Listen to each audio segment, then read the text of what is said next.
La semana en RCR. Actualidad, entrevistas, comentarios del acontecer nacional e internacional en la semana de RCR TV. Seguimos en la semana a través de RCR, Red de Comunicación Regional, transmitiendo directamente en nuestra central informativa, plataforma principal. Le damos la bienvenida al doctor Hervé Cuba García, médico, él es analista en políticas públicas, en salud, y analista en temas políticos, comentarista de opinión del portal El Montonero, ¿no? Esta semana, a propósito de temas médicos, el escrito sobre el Colegio Médico del Perú y su nueva ley, pero antes siempre es bueno echarle una mirada en los últimos 7 días, ¿no? Tan rápido este tráfago político que es incesante en nuestro país. Qué gusto saludarlo, doctor Cuba, muy amable. Saludo a través suyo a todo el país. A ver, ¿qué lectura le damos esta semana, no? Porque tenemos que hacer esa pregunta obligada, ¿no? Día a día vamos cambiando con la velocidad que suceden los hechos, etcétera, etcétera, ¿no? ¿Cómo está mirando usted el desarrollo político en los últimos días? Mire, esta semana yo he escrito 2 artículos. Uno es el que usted ha referido y otro que se publicó el martes en la mañana, que se refería a ILAVE, PUNO, Claro, y la comunicación que hace el Ministerio de Salud y del gobierno. En ese sentido yo paso revista exactamente a los temas que tienen con el error de diagnóstico dentro del gobierno y también en la forma en que usa el lenguaje y se comunica con la población. Esto es importante porque hay que pasar revista qué es lo que ha pasado en el país. Primero vamos a ver el bosque para darnos cuenta en qué situación estamos hoy día.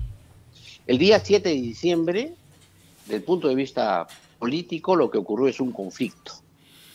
Por un lado, un presidente que quería imponernos al Perú una dictadura, con una asamblea constituyente, con un gobierno por decretos leyes, que licuaba el Estado peruano al intervenir el Poder Judicial, la Fiscalía, el Tribunal Constitucional y disolver el Congreso de la República. Este es un oponente. Este oponente fue reducido rápidamente por las fuerzas democráticas, por las instituciones democráticas. En este caso, las Fuerzas Armadas y Policiales no acataron el mandato del presidente, el golpe, y las instituciones como la Fiscalía y el Congreso de la República tomaron acciones inmediatas y cesaron y apresaron en flagrancia al presidente de la República. Pero ese conflicto tuvo también un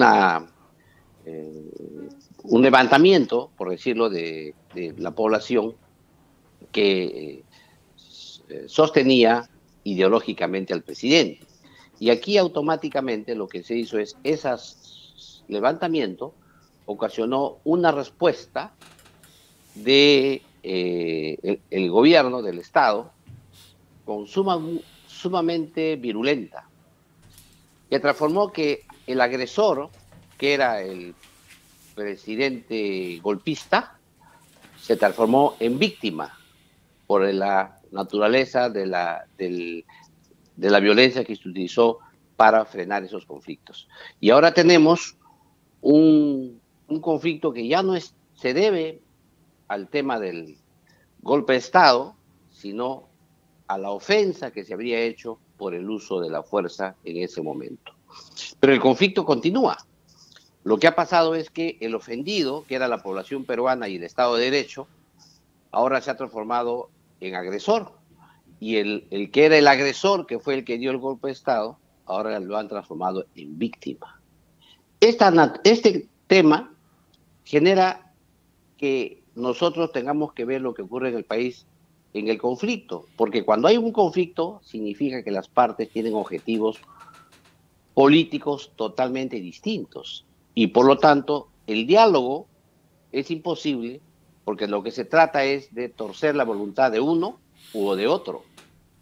Y en este caso concreto, el diálogo es imposible de llevar a cabo porque lo que quiere el grupo golpista y ahora víctima, ahora que se victimiza, es tomar y capturar el poder político. Es decir, inicialmente era reponer al propio presidente Castillo al poder, pero si no lo pueden hacer, poner inclusive a cualquier otro, pero que sea de su propia visión que ellos tienen para imponer en el Perú la agenda, que ellos lo tienen con claridad, que es, después de la captura del poder, hacer una asamblea constituyente que tiene que ver en la línea del efecto dominó que tiene estos gobiernos en América Latina y sobre todo en el Sudamérica. En un momento entonces que se da esta situación de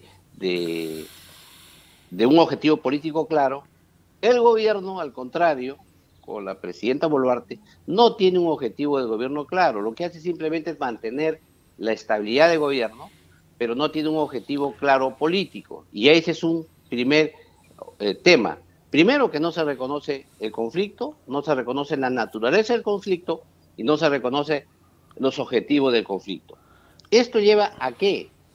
A que haya un mal uso del lenguaje y la comunicación, porque si no tienes un diagnóstico adecuado, es imposible que tú puedas comunicarle a la población lo que siente. Es como que un paciente que se encuentre con una infección generalizada al borde de la muerte y el médico le diga simplemente que tiene una fiebre por dolor de garganta. Es obvio que ese paciente se va a morir porque el tratamiento no va a ser eficaz. Eso es lo que ocurre en estas circunstancias cuando tienes un diagnóstico insuficiente de lo que ocurre. Eso es por el lado del gobierno, pero por el lado de quienes están impulsando Ya, estas acciones de viene, violencia, la cosa es diferente, ¿no? Ahí ellos están buscando primero la renuncia de la presidenta de la República, están buscando que renuncie el presidente del Congreso, están buscando que se elija una mesa directiva y están buscando asamblea constituyente. Claro, o sea, es capturar el poder. Entonces, ¿qué hacen? Es capturar. Pero ahí hay un detalle. La gente dice, ¿por qué no dialogamos? Porque los procesos insurreccionales, y en el Perú tenemos experiencia, se hacen bajo la consigna del anonimato. Anonimato. Acuérdense ustedes que en el Perú, años no se sabía quién era el que conducía a Sendero Luminoso. O sea, la característica fundamental de un proceso insurreccional como el que vemos, con objetivo claro político de capturar el poder político, tiene que ver con el anonimato, la reserva y la clandestinidad. Si quiere uno hablar más claro, es un movimiento clandestino, que tiene operadores, por supuesto que tiene, pero están en la clandestinidad. Y aquí hay tres aspectos esenciales que hay que tomar en cuenta. Uno, y lo más importante, es el apoyo de la población. Y en este caso hemos visto cómo objetivamente un agresor golpista, por un manejo adecuado de comunicación, ha logrado ahora posicionarse como una víctima. Y el Estado, que ha sido el que tenía que defenderse ante ese golpista, ahora se transforma en agresor. ¿Esto a qué se debe? Se debe precisamente a que han logrado tomar en el ideal colectivo, ha logrado en un sector del país, no en todo, una parte del territorio del país, lograr la idea colectiva de la población de ganarse a esa población. El otro aspecto esencial es que estos grupos tienen gente organizada, diríamos nosotros en lenguaje ya de alguna manera organizada, que generan este movimiento. Esto es tan perfectamente, y se conocen entre ellos a tal punto que es posible que ellos en una manifestación, una marcha, puedan detectar a un terna, por ejemplo. Lo detectan con suma facilidad porque ellos se conocen, porque ellos han ensayado eso que están haciendo, lo han ensayado en el tiempo. Por lo tanto, ellos solamente repiten lo que ya han ensayado y también saben quiénes están ahí. Es como un equipo de fútbol. Si viene un futbolista nuevo, por más que se ponga la misma camiseta, los futbolistas saben que él no es del equipo de fútbol y lo van a excluir. Y el tercer tema que hay que tomar en cuenta aquí es que dentro de este grupo organizado que tienen ellos, tienen gente preparada en hacer conflictos, en asumir inclusive medidas de lucha que le llamarían incluso, como dicen, medidas de lucha superiores en conflictividad, que incluso usan algún nivel de armas y que pueden enfrentar a la policía y al ejército. Esto son tres dimensiones del conflicto que el gobierno tiene que darse cuenta en el momento que enfrenta este conflicto. Primero, lo que tienes que hacer, lo que se hace en la teoría antisubversiva. Tienes que darte cuenta que la población representa el agua y los subversivos son el pez. En este caso, lo que tienes que hacer es ganarte a la población para que el pez muera porque no tiene agua. El segundo aspecto es que se tiene que aislar e identificar a estos grupos, sobre todo, que cumplen funciones organizadas de violencia, que eso hay que identificarlos, que ya se tienen identificados en la mayoría de los casos, pero no se tienen las herramientas para poder llegar en contacto directo a ellos y poder detenerlos. En esta circunstancia en que nos encontramos entonces, el escenario del Congreso es un capítulo distinto al que ocurre en la realidad, porque en el Congreso lo que se discute es la sucesión política en esta controversia, pero no quién va a tener el poder político. El Congreso da por sentado, como es natural, de que las Fuerzas Armadas y Policiales van a ganar esta contienda y por lo tanto ellos pueden organizar una sucesión política, y ahí es cuando aparece el oportunismo de los partidos políticos, que quieren unos rápidamente porque están organizados y pueden ganar la elección, u otros quieren demorar un poco hasta organizarse, u otros inclusive quieren que ya esto se suspenda en modo inmediato.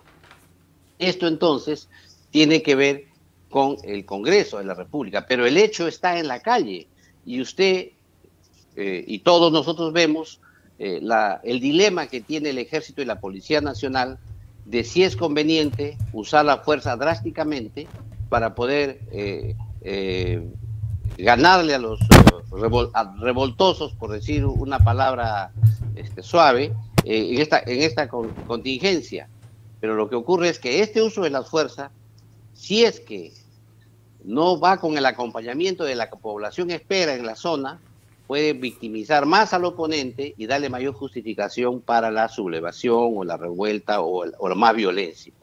Entonces, esa es una medida muy complicada. ¿Por qué? Porque tiene que hacerse el análisis, no solamente en el sentido de ganar al oponente, que el oponente está ahí puesto y funciona porque tiene respaldo de un grupo mayoritario de la población de esa zona. Por eso es que lo que uno tiene que hacer es progresivamente, con muy buena estrategia de comunicación, con un lenguaje adecuado, proporcional, con un lenguaje distinto, ir ganando progresivamente el apoyo de la población, para que cada día esos grupos queden aislados y pueda restablecerse la normalidad. El otro tema que aquí veo es que el presidente de la República ha llamado a tregua. Cuando uno llama a una tregua es cuando ya tú crees que el conflicto está en vías de solución o se ha resuelto, y tú dices, vamos a hacer una tregua, el conflicto continuará en el futuro, pero mientras tanto, mientras esté yo en el gobierno, este año y medio que me quede, o un año, hagan tregua para yo gobernar, pues ya después ustedes continúan su conflicto. Eso no es una buena solución. ¿Por qué? Porque la tregua normalmente la pide el que está en debilidad. En este caso, la tregua era de esperar que precisamente la pidan los sectores que atizan este conflicto. Sin embargo, esto ha habido exactamente al revés. Por lo tanto, ha demostrado el gobierno una debilidad ante el oponente y también ante la comunidad internacional, porque, como es natural, este conflicto interno del Perú, como explicaba antes, forma parte del efecto dominó en América del Sur de partidos y gobiernos que siguen la misma tendencia. Por lo tanto, entonces, en esta circunstancia, en el momento actual, el dilema va a ser un poco región por región. Es decir, una estrategia se tomará en la zona de Puno, otra será la que se tomará en Madre de Dios, otra será la de Arequipa, porque lo que tienes que ver es el pulso que tiene la población en relación a estos grupos. Hay lugares donde ya la población está cansada de estos bloqueos, ya realmente desean que estos grupos desaparezcan lo más rápido posible para poder hacer su comercio, su trabajo y su vida normal, y ahí es probable que la intervención de la fuerza pueda ser un poquito mayor y poder derrotarlos. Pero en los otros lugares donde todavía la población apoya esto, el ingreso de la fuerza con el uso reglamentario de la fuerza puede llevar a situaciones que aticen más bien el conflicto. Esto es un tema sumamente importante que requiere un manejo político sutil. Y aquí viene un segundo aspecto que se criticó en su momento, de que el gabinete ministerial que tiene la Presidente es ya lleno de técnicos y no de políticos. No hay comunicadores políticos adecuados, no hay asesores que le puedan dar una comunicación que le ayuden a poner el diagnóstico de la realidad nacional, pero también el diagnóstico de intervención en cada una de las partes que se tengan y así poder proceder con la fuerza pública que corresponde en la legalidad. Estos aspectos hay que tomarlos en cuenta, más aún ahora que hemos tenido incidentes como el de Madre de Dios, por ejemplo, donde el presidente del gobierno regional ha salido con su arma de la ventana a rechazar a la multitud. Esto, como es natural, es una medida de sobrevivencia que hace el gobernador regional, pero ese es más o menos el estado ya de la situación en que está la población que no participa o la población que debe estar obligada a participar. El incendio de la casa del congresista Ancachi, también Flores Ancachi de Puno, tiene que ver con esto de amedrentar, de generar terror, para que los propios congresistas tengan miedo de que algo les pase a sus familias y de una vez abandonen el barco del Congreso de la República. O sea, el incendio de la casa del gobernador de Huancavelica tiene el mismo, que renuncien las autoridades de una vez para que asuman nuevas autoridades designadas por ellos. Esto es la construcción progresiva de un nuevo estado de cosas, de una nueva realidad, de un nuevo poder en las regiones. Por eso es importante que el gobierno comprenda la naturaleza del conflicto, comprenda los objetivos de este conflicto, el lenguaje de este conflicto y en qué periodo del conflicto estamos. La enorme ventaja que tiene el gobierno, y es lo que demuestra que el gobierno está pacificando el país lentamente pero progresivamente positivo, es que Lima, metropolitana, y el norte del Perú no se han sumado masivamente a estas propuestas. Al contrario, en la confrontación directa que hubo en Lima, fracasó este movimiento, y las marchas que se suceden a diario son marchas de hostigamiento, pero no son marchas directas de confrontación, porque lo que hacen es tratar de distraer la opinión aquí en Lima para que no haya las fuerzas policiales y militares necesarias para mandar al sur.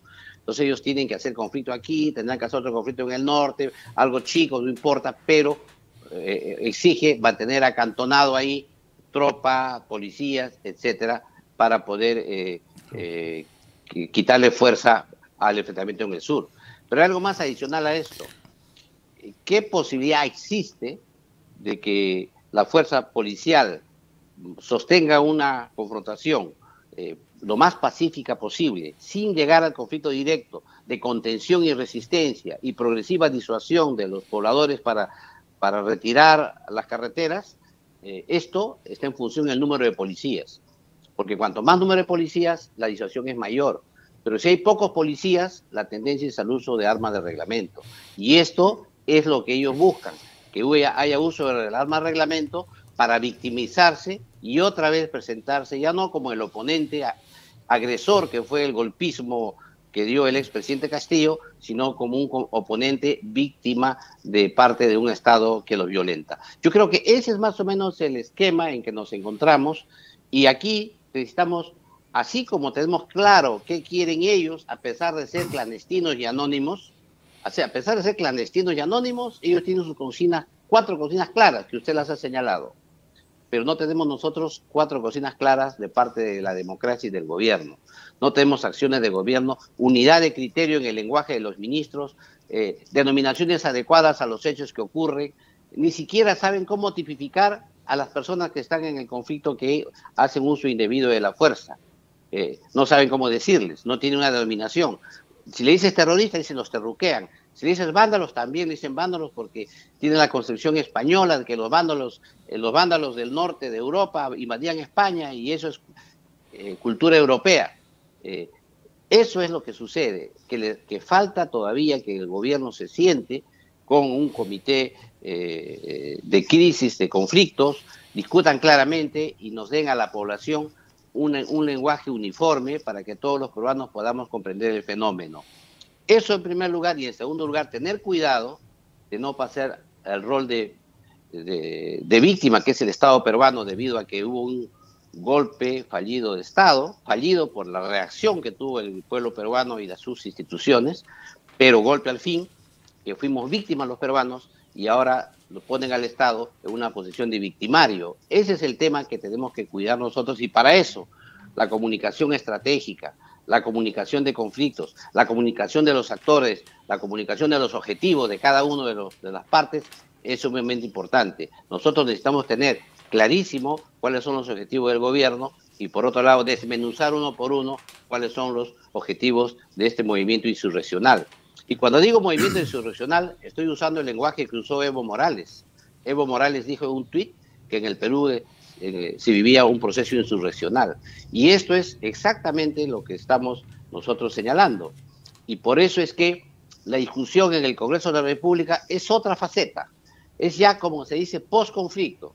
¿Quién se va a hacer cargo del gobierno? Dan por supuesto que evidentemente va a ganar el gobierno este conflicto en el sur, y por lo tanto, ¿quién va a suceder en este triunfo? Que además, después de este conflicto que sea estabilizado, le va a dar paz al país, porque incluso proponen que las elecciones sean para 5 años y medio, es decir, hasta el 2029, hasta el 28 de julio.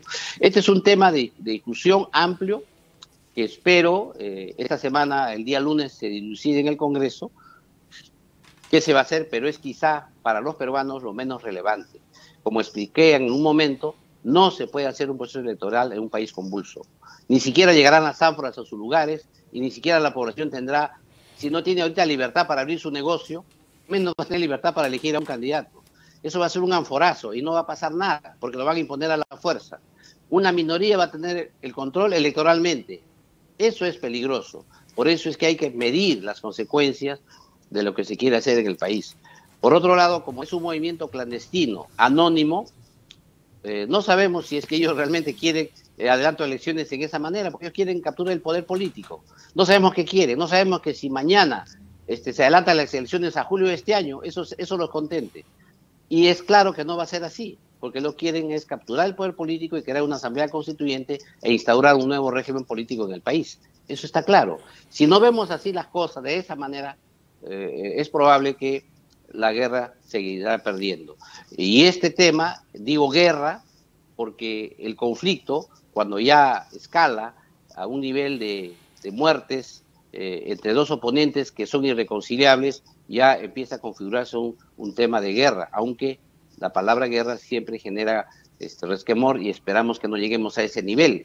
Pero es un conflicto cada día más caliente, digamos así, que ocurre en nuestro país. Felizmente, son un grupo que se ha ido reduciendo a algunas regiones, que además dentro de las regiones ya se ven movimientos de población que ya genera repulsa,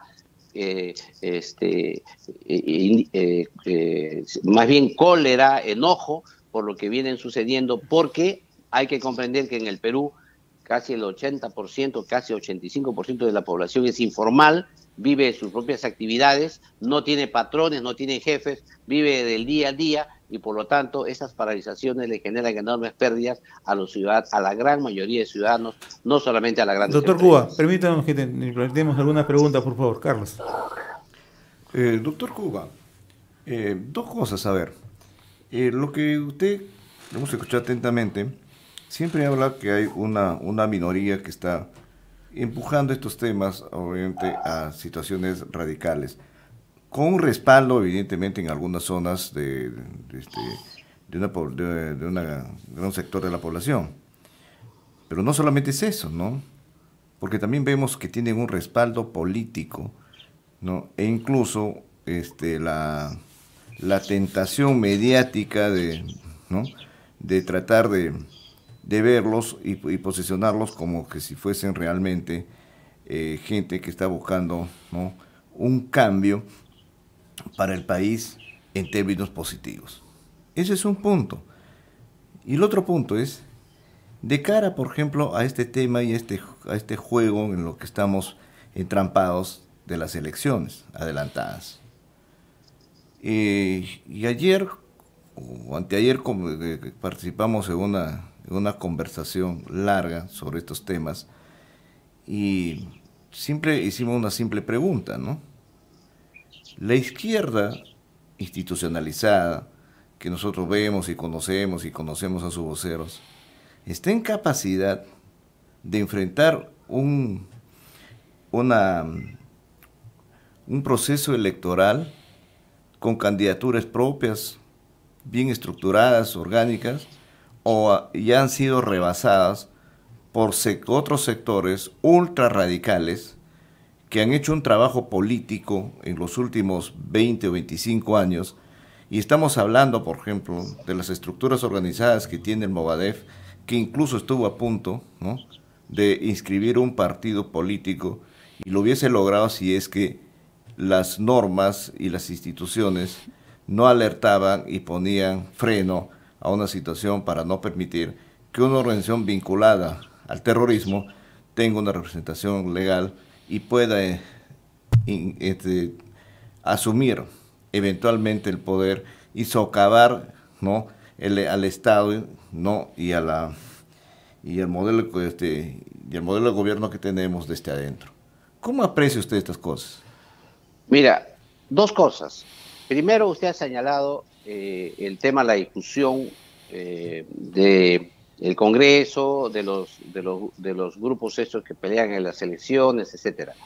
Yo le comento que cuando tiene un conflicto, uno tiene que ver cómo va a ser cuál es la naturaleza, es decir, quién gana, quién pierde. ¿Aquí de qué se trata? Que lo que gana uno pierde el otro. Así siente la gente.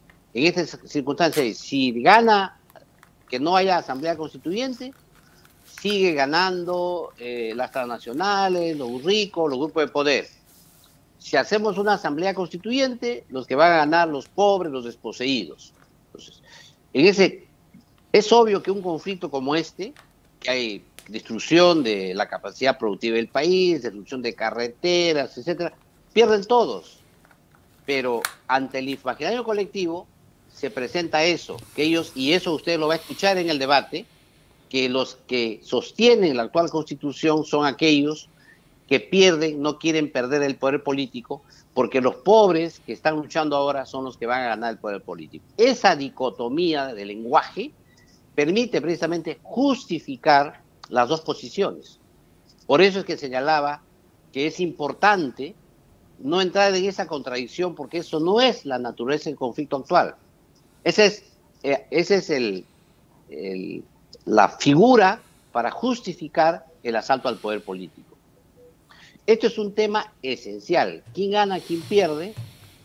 En este caso estamos perdiendo los dos, pero al final va a haber un resultado que quién gana, quién pierde. Este es un tema clave en cualquier conflicto y ahora se ve con claridad porque los sectores que usted señala, de izquierda, etcétera, expresan de esa manera que ellos están planteando una asamblea constituyente porque hoy día los que ganan son, como dicen ellos, los de arriba y el pueblo pierde cada día más y por lo tanto se justifica esta asamblea constituyente porque es un nuevo tratado, un nuevo pacto social.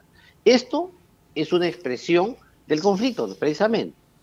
¿Qué se tiene que hacer? Es demostrar que la actual Constitución precisamente no es lo que ellos dicen, que el Estado actual, qué es lo que ha pasado en el país, cuánto ha desarrollado, cuánto ha sido el crecimiento económico, cosas, y cuál va a ser el futuro del país. Eso es importante porque la población escucha esta dicotomía y decide por uno o el otro lado. Y lo que se trata es, como expresábamos antes, no tanto es reducir a los violentos, pero también ganar la opinión pública de la población. Esto es un primer aspecto. El segundo aspecto que usted señala ahí es que cuando los grupos de izquierda van a una elección, van a perder las elecciones. Es que ya no es la realidad. Si se logra, ojo, si se logra adelantar elecciones y colocar una asamblea constituyente, la izquierda arrasa las elecciones. Va a arrasar porque son los triunfadores del conflicto. Y los triunfadores son los que imponen una constituyente, no los perdedores. En ese sentido, entonces, la derecha oportunista que está en el Congreso de la República, que piensa que apurando las elecciones y cediendo a la posición rápida de la calle, van a ganar las elecciones, es falso. Porque cuando se imponga la agenda en el Congreso de la República de adelanto de elecciones y asamblea constituyente, la izquierda se reconfigura. Es más, muchos sectores del medio, de partidos del medio, se van a pasar a aliados de ellos, porque saben que ahí está el poder de la calle, ahí está el poder de la legitimidad, y ahí va a ser el triunfo electoral arrollador, va a ser en el próximo Congreso si es que se acepta eso. Por eso es que la contienda a hoy no es en el sentido de decir, señores, el adelanto de elecciones para que la calle se aplaque. No, la calle tiene una consigna clara, los que promueven esto, y esto es lo que hay que tomar en cuenta con claridad. Creo más bien que a pesar de las críticas que le hacemos a la presidenta Boluarte por el uso del lenguaje, por sus problemas de comunicación que tiene, por su falta de coherencia en su manejo político, porque no tiene ministros políticos que le den fuste a su sector para poder unidos poder hacer ganar este conflicto. A pesar de esas críticas, creo que los pasos que da el gobierno, lentos, progresivos, lo que está haciendo es contener el conflicto y ir aislando progresivamente a estos sectores, y yo creo que con un poquito más, afinando un poco más los aspectos, creo yo que se puede instaurar la paz en el país progresivamente. Pero eso no indica que aquellos sectores que quieren asamblea constituyente, que quieren refundar el país, que quieren instaurar una república nueva, etcétera, no van a seguir atizando, pero no tienen el componente importante para lograr ese objetivo, que es la opinión pública generalizada. Acuérdese usted que a un inicio, cuando uno planteaba que se vaya Dina, había hasta un 80% de población que decía que se vaya. Ya las últimas encuestas ya esa cifra ha bajado.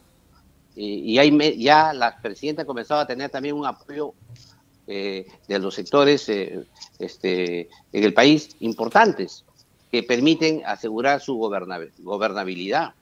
Hay gestos que ha hecho el gobierno muy importantes, como por ejemplo acercarse a que la población la vea rodeada de los cuadros militares y policiales. Eso es un dato muy importante, porque todo gobierno descansa en una alianza cívico-militar. Eso no es malo, al revés, eso le da fortaleza a la democracia. Lo que es malo es el abuso, y la dictadura cívico-militar es otra cosa. Pero todo gobierno tiene que tener una democracia, es una alianza cívico-militar, porque eso es la democracia. Es una democracia que permite a los ciudadanos que ejerzan sus derechos, pero sin ser abuso de derecho, porque si lo hacen, tienes la fuerza militar y policial para que eso no ocurra. Esto es importante, ese mensaje que demuestra que le da poder al gobierno. Sin embargo, no basta eso. Eso, si no le agregas los aspectos político, económico, social, cultural al tema, evidentemente se convierte, la gente mira solamente la alianza cívico-militar y no pasa más allá de eso. Por eso es importante que el gobierno tome en serio este tema del conflicto que hay y deje de echar la culpa al Congreso a que le resuelva el problema. Ella tiene que gobernar hasta que le toque gobernar, y tiene que hacerlo primero para yugular el conflicto, fortalecer el Estado de Derecho progresivamente, sin violar derechos humanos, ganándose a la población a la adhesión a la democracia progresivamente hasta cuando le toque. Y a su vez gobernar, mejorar la salud, la educación, el desarrollo donde pueda. Y un tema para la gente que está en el extranjero, que no conoce el Perú, no se da cuenta que el Perú tiene una realidad geográfica difícil, accidentada, que una carretera bloquea un pueblo entero. No es lo mismo bloquear una carretera en Alemania, porque tienes otras carreteras para llegar al destino, que bloquear una carretera pues en el Perú. En el Perú tienes una sola carretera para entrar a un valle interandino, una sola. Bloqueas esa carretera, aíslas toda una provincia, un distrito. Entonces, ese bloqueo de carretera es contundente.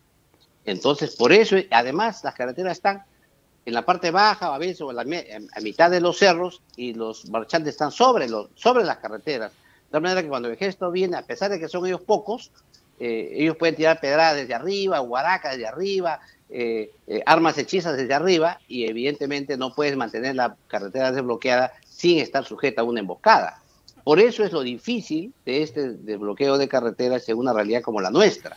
Sin embargo, esto va a culminar en modo progresivo cuando estos bloqueos perjudican a la propia población, vean que sus objetivos políticos cada día son más distantes, vean que el Estado central se fortalece cada día más y en consecuencia el jugar a la insurrección ya les resulta insostenible y ellos son los que pedirán en un inicio tregua hasta antes de manifestar su derrota. Muy bien, doctor Heber Cuba, yo le agradezco la amabilidad de haber compartido esta comunicación hoy sábado a través de RCR, Red de Comunicación Regional. Ha sido muy amable, doctor Cuba, muy gentil.